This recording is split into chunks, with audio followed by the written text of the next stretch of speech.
Right. Good morning. Anyway, thank you. Cette session de la remise des prix, la reconnaissance de tous les travaux faits en France, ainsi que reconnaissance à deux personnes qui ont grandement contribué à notre discipline. Donc, du coup, je ferai bref. Alors, d'abord, on va démarrer avec les remises de prix de la WAD, donc l'Association mondiale des pathologies duelles. Je vais appeler à l'estrade Nestor Serman, qui est le président élu de l'association, ainsi que Ikro Marimani et Ikro, qui est le vice-président de cette association, pour présenter leurs membres.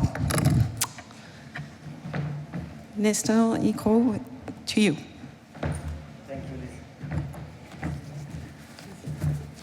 Merci beaucoup, Lisa, for this introduction. Pour cette introduction, bonjour, chers amis. Je suis content de vous retrouver. Merci d'être venus.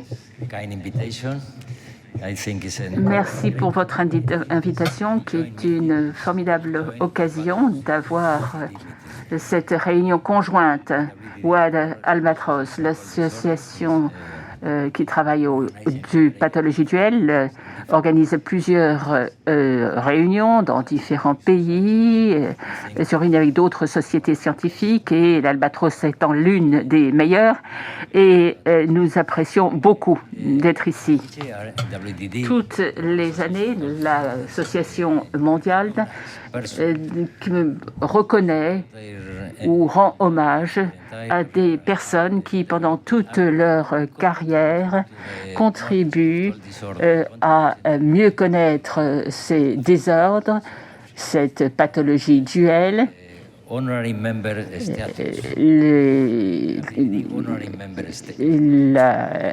donc leur confère le statut de membre honoraire.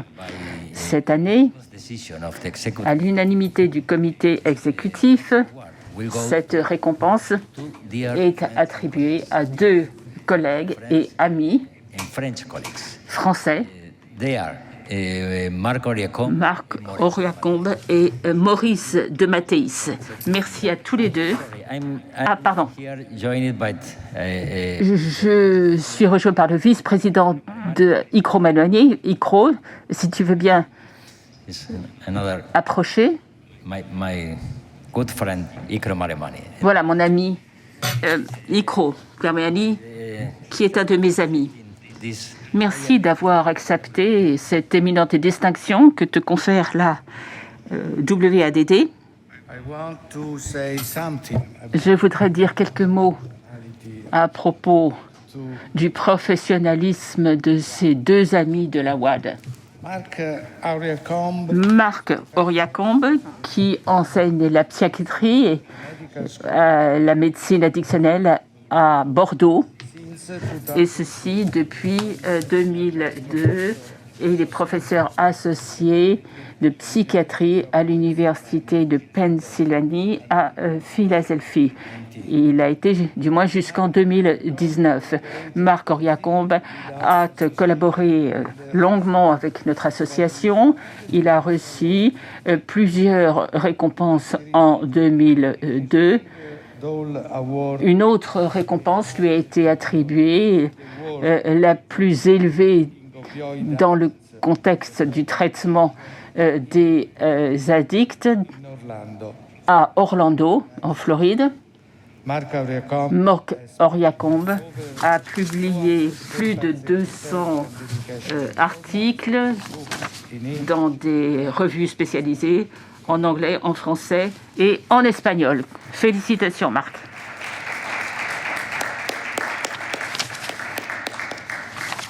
Maurice de Mathéis, qui est neurologue, professeur de la médecine pharmacologique et de l'addiction. Il est le chef du service de médecine sur l'addiction à Grenoble. au CHU de Grenoble. Chaque son service spécial dans la prise en charge des patients atteints de ce trouble duel. Et il a joué un rôle très important dans ce domaine et au sein de sociétés savantes, encourager et participer à la réforme des études médicales dans ce domaine. Et nous avons organisé ensemble la conférence Europad à Grenoble. Il venait de recevoir une récompense l'année précédente. Félicitations, Maurice. Well, I'm very emotional. Je suis très ému, Very thrilled, very happy. très heureux bien sûr de me voir attribuer cette récompense. C'est un honneur qu'on attribue en général aux gens qui sont au pas de la mort, mais lorsque j'ai entendu que Maurice avait reçu cette récompense, je me suis dit « Ah mais non, c'est pour les jeunes aussi !» Et j'espère que ceci va encore renforcer l'enthousiasme que j'ai. Je suis vraiment heureux de contribuer aux travaux faits dans cet axe, dans ce domaine de la recherche. Cet honneur m'est fait non pas à cause de ce que j'ai fait, mais c'est parce que j'ai une équipe à mes côtés, une équipe très soudée. Et je voudrais remercier la personne qui coordonne cette équipe, et 2 personnes, dont Nadia, qui, elle, coordonne l'équipe des docteurs, des infirmiers, des psychologues. Elle joue un rôle essentiel au sein de notre équipe à Bordeaux. Et enfin, je voudrais remercier les patients et leurs familles qui coopèrent à la recherche, les bilans qu'ils nous proposent permettent de mieux comprendre ce qui se passe.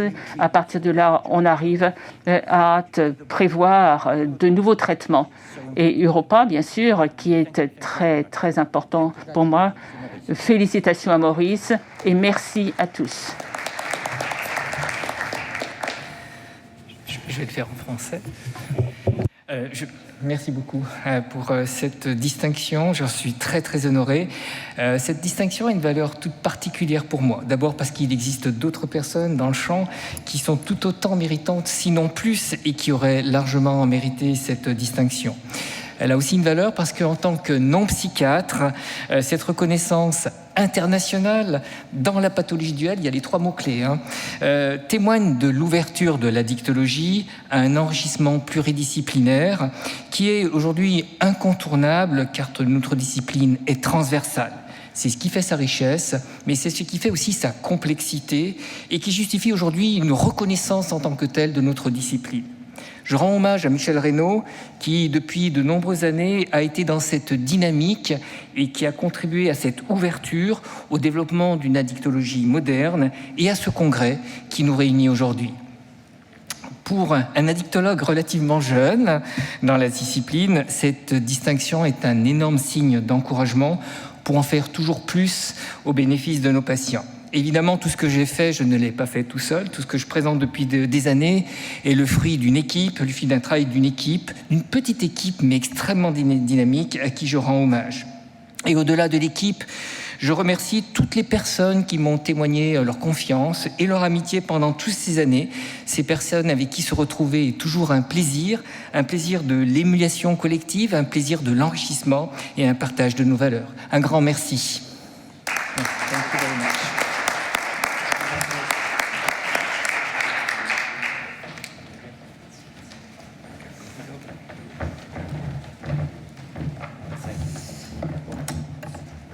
Merci. Alors, on va passer rapidement au prix Addiction France, Prévention Addiction. Amandine Lukiens va présenter le prix, ainsi que les 3 lauréats, si vous voulez monter sur l'estrade, s'il vous plaît. Merci Lisa. Donc, pour ce prix Addiction France, nous avions 3 nominés, comme on dit. Dorian Cessard, Bénédicte Julien et Laurent Michel. Et donc, chacun va vous présenter leur étude.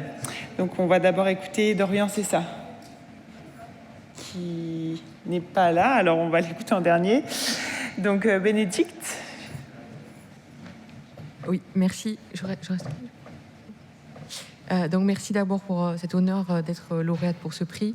Donc très rapidement, puisqu'on m'a demandé de faire bref, on a réalisé une étude l'année dernière au moment du premier confinement sur les consommations de substances psychoactives chez les soignants et en particulier chez les médecins. Et on a essayé de s'interroger sur ce qui pouvait freiner l'accès aux soins de cette population-là. Ce que ça a montré, c'est que la question du déni des troubles, du manque de confidentialité, la crainte du non-respect du secret médical étaient des freins majeurs à l'accès aux soins. Et du coup, on a proposé de créer un dispositif de soins dédié qui s'appelle Access pour addiction, consultation confidentielle et soins aux soignants. Qui a commence à être beaucoup fréquenté et malheureusement de plus en plus en lien avec probablement l'épidémie du Covid. Merci. Merci Bénédicte pour cette initiative très intéressante. On va écouter Laurent Michel. Voilà, donc merci d'être ici. Le travail que j'ai présenté concernait l'évaluation d'une intervention psychiatrique portée par les pairs au Vietnam, à Haiphong, pour une population d'injecteurs de drogue qui souffraient de dépression, de troubles psychotiques ou d'un risque suicidaire et qui était inclus dans une cohorte de 1 an dans cette ville. Donc les résultats, c'était très encourageant puisqu'il y a eu un taux d'acceptation de l'intervention qui était important alors qu'il était nul avant. Une rétention à 1 an qui était également très significative et surtout une amélioration clinique très notable. Donc je pense que c'est important aussi parce que dans beaucoup de pays, l'accès aux soins psychiatriques, en particulier pour ces populations clés, est très très limité. Merci. Et donc, on a le plaisir d'attribuer le prix Addiction France, Prévention et Addiction au docteur Laurent Michel.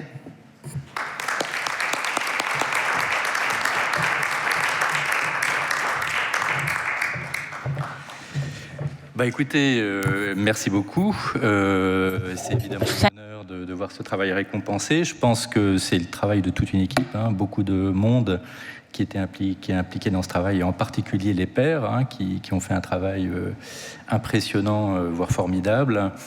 Je pense qu'ils seront enchantés de ça et de résultats de ce prix, et je vais leur communiquer rapidement pour qu'on puisse, dès que ça sera possible, fêter ça ensemble au Vietnam. Voilà. Merci à tous.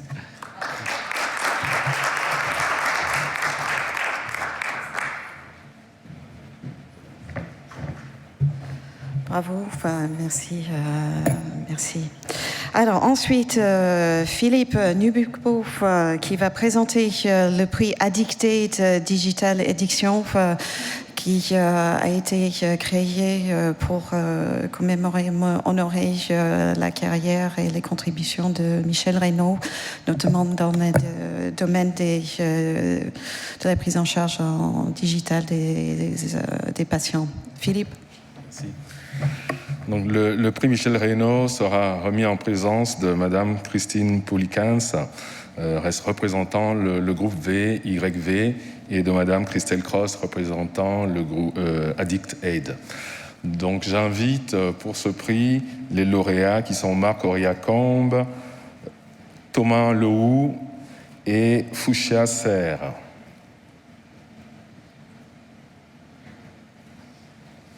Donc, chacun a 1 minute pour présenter l'objectif principal et les résultats principaux de son étude et la principale application. Donc, honneur aux dames.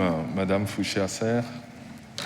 Bonjour, merci. Donc, ma présentation portait sur l'application Craving Manager, qui est une application qu'on a développée pour monitorer le craving et ses déterminants en vie quotidienne et proposer une intervention immédiate dessus. Et à l'heure actuelle, cette application fait l'objet d'un essai clinique. Voilà. Merci. Monsieur Thomas Lehou. Bonjour à tous. Alors, une des thérapies qui est issue des thérapies comportementales et cognitives pour traiter le trouble d'usage de cocaïne, c'est les thérapies d'exposition aux cues. dans le cadre du trouble d'usage de cocaïne, leur efficacité serait limitée par leur manque de validité écologique, c'est-à-dire à quel point elles représentent une situation d'usage d'un usager. Donc on s'est dit que la réalité virtuelle, actuellement, elle serait une solution candidate à ces thérapies-là, en proposant des expositions plus immersives, réalistes, dynamiques et valides écologiquement. Donc ce qu'on a fait, on a comparé les niveaux auto-rapportés d'intensité de craving de cocaïne, d'état émotionnel négatif et de sentiment d'auto-efficacité à y faire face sans consommer, chez 11 usagers de cocaïne. Et ce qu'on a observé, c'était notamment en fait une forte, en moyenne, une forte augmentation du craving de cocaïne, avec une taille d'effet forte en exposition par réalité virtuelle au craving de cocaïne, comparativement à une exposition par réalité virtuelle neutre. Donc voilà pour le résultat principal de notre étude, qui encourage à proposer des premières études d'efficacité des thérapies d'exposition par réalité virtuelle pour traiter le trouble d'usage de cocaïne. Merci, Monsieur Lehoux. Professeur Marco Iacombe. Merci. Donc, il y a quelques années, on a développé des agents conversationnels animés, c'est-à-dire des sortes de robots qui peuvent venir en soutien aux professionnels de santé. Et d'ailleurs, j'en profite pour dire que Michel Reynaud m'avait vraiment encouragé dans ce domaine, pensant que l'avenir de la médecine en général, de la dictologie, passait par l'intégration de ce qu'on appelle aujourd'hui la santé numérique. À l'occasion de la pandémie de Covid, on est dans une situation de stress généralisé, ce qui est un facteur de risque important pour augmentant les vulnérabilités individuelles à passer d'un usage simple ou à risque vers l'addiction. Et en même temps, la pandémie fait que il y a moins de contacts, donc moins d'accès aux soins. Et donc, on a développé une application, l'application Canopé, qui met à disposition ces agents qui permettent de faire du repérage précoce et de l'intervention brève auprès des personnes de la population générale. Et cette application est disponible sur le Google Store et l'Apple Store en téléchargement gratuit. Et nos premières études montrent sa capacité de repérage et son efficacité. Je remercie les nominés d'avoir présenté leurs travaux. Michel Reynaud était quelqu'un qui avait une vision de la dictologie, et le prix va récompenser quelqu'un qui se projette de façon moderne dans la dictologie et qui est déjà enraciné dans le travail. J'ai le plaisir de nommer le lauréat, qui est le professeur Marco Iacombe.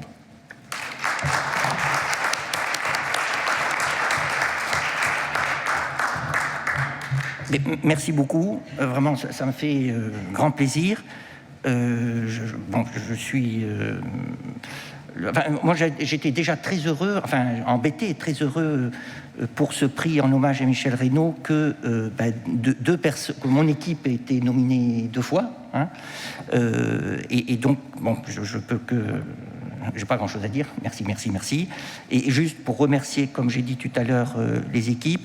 Et effectivement, il faut que et Michel Reynaud était visionnaire dans ce sens, nous devons, nous professionnels, nous saisir de la santé numérique, être présents sur les réseaux sociaux et anticiper ces machines, parce que sinon d'autres vont le faire. Hein. La question n'est pas de savoir si les robots viennent ou pas, ils sont déjà là.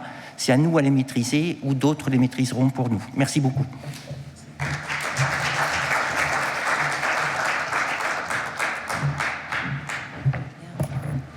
Merci Philippe et félicitations Marc. Alors ensuite, j'appelle Marie Graal-Bruneck et ses 3 lauréats à venir à l'estrade pour présenter le prix Lundbeck de la recherche originale.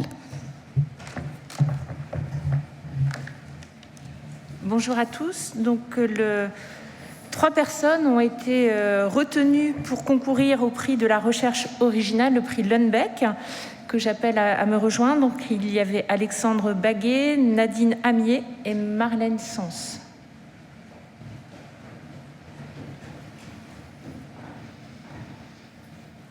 Donc, chacun va présenter en 3 phrases son travail. C'est un défi, en 3 phrases. Donc, tout d'abord, Nadine Amier.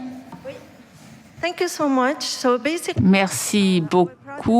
Notre projet se concentre sur l'épuisement physique au travail et la consommation de tabac, de cannabis et d'alcool au travail. according to our study, D'après notre étude qui a été menée sur plus de 75 personnes recrutées en France, l'épuisement physique est associé à la consommation de tabac, de cannabis et d'autres substances. Donc, il faut axer nos stratégies de prévention au travail sur ces points-là.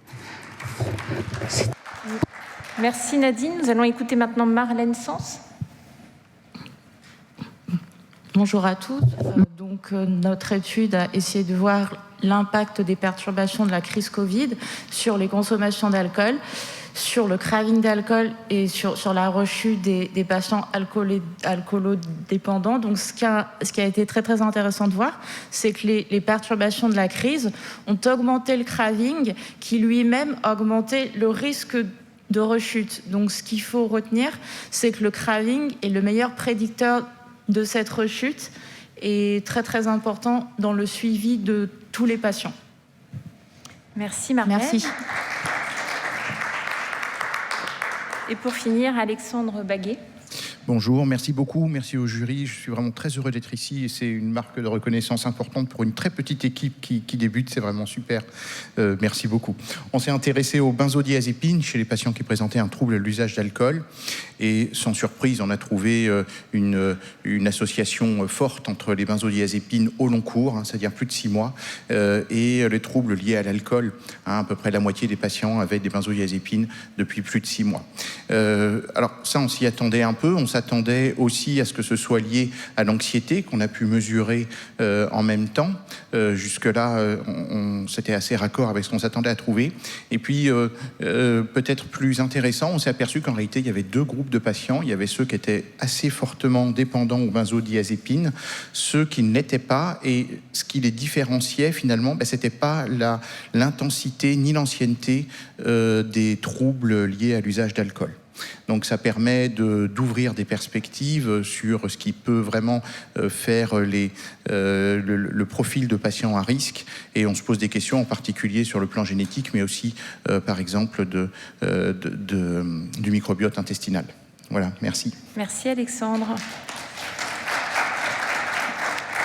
Donc le prix Lundbeck est attribué cette année à Nadine Amier. Bravo.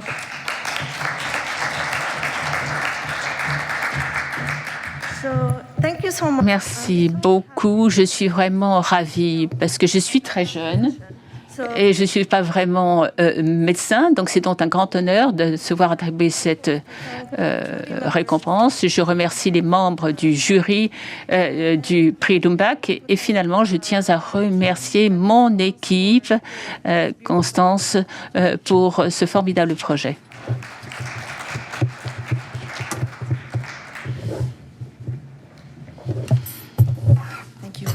Merci Marie.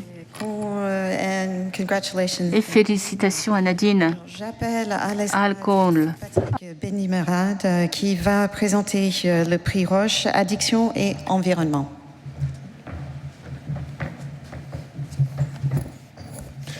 Merci beaucoup Lisa, bonjour à tous. Donc j'ai le plaisir effectivement d'inviter sur l'estrade les nominés pour le prix Roche, Addiction et Environnement. Donc il s'agit de Aviane Auguste, de Farej Cherik et de Itza Mounir.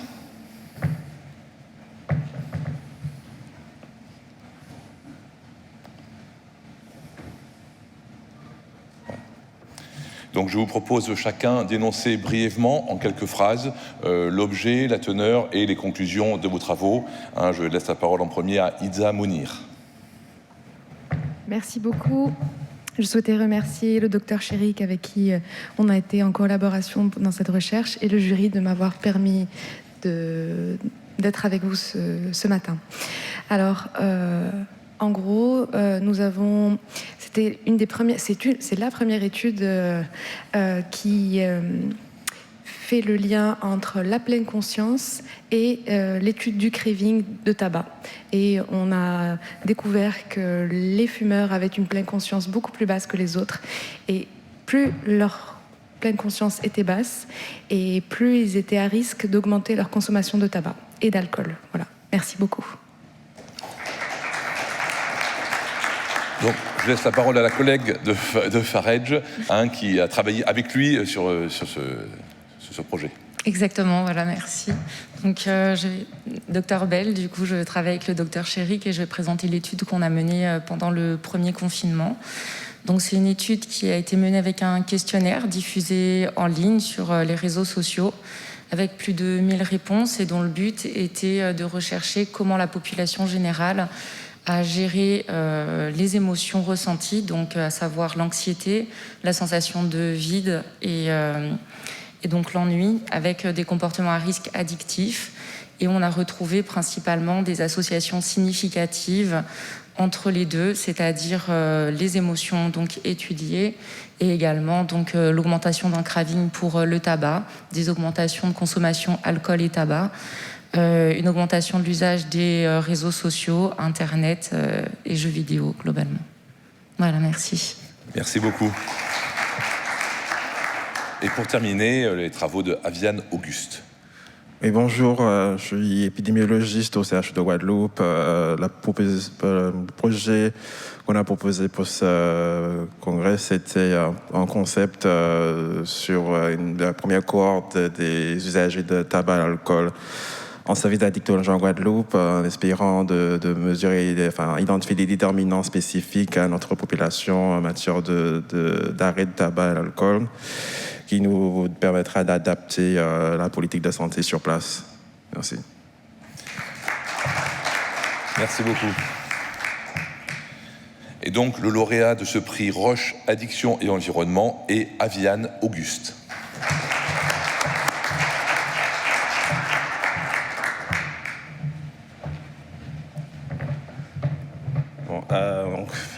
Que puis-je dire? Merci beaucoup pour ce prix. C'était vraiment un honneur. C'est ma première fois à ce congrès. Je tiens à dire que, étant en Guadeloupe, on est en France effectivement, mais une France un peu éloignée, parfois oubliée. Et il manque des moyens, mais c'est vrai que ce prix-là, c'est un moyen pour nous de nous motiver pendant ce temps difficile et vraiment renouveler cet engagement de la recherche dans les addictions et tout ce qui est tabac, alcool. Donc, je m'engage à vraiment continuer ce devoir-là et développer la recherche dans les connaissances sur ce sujet qui est tant important. Merci à nouveau.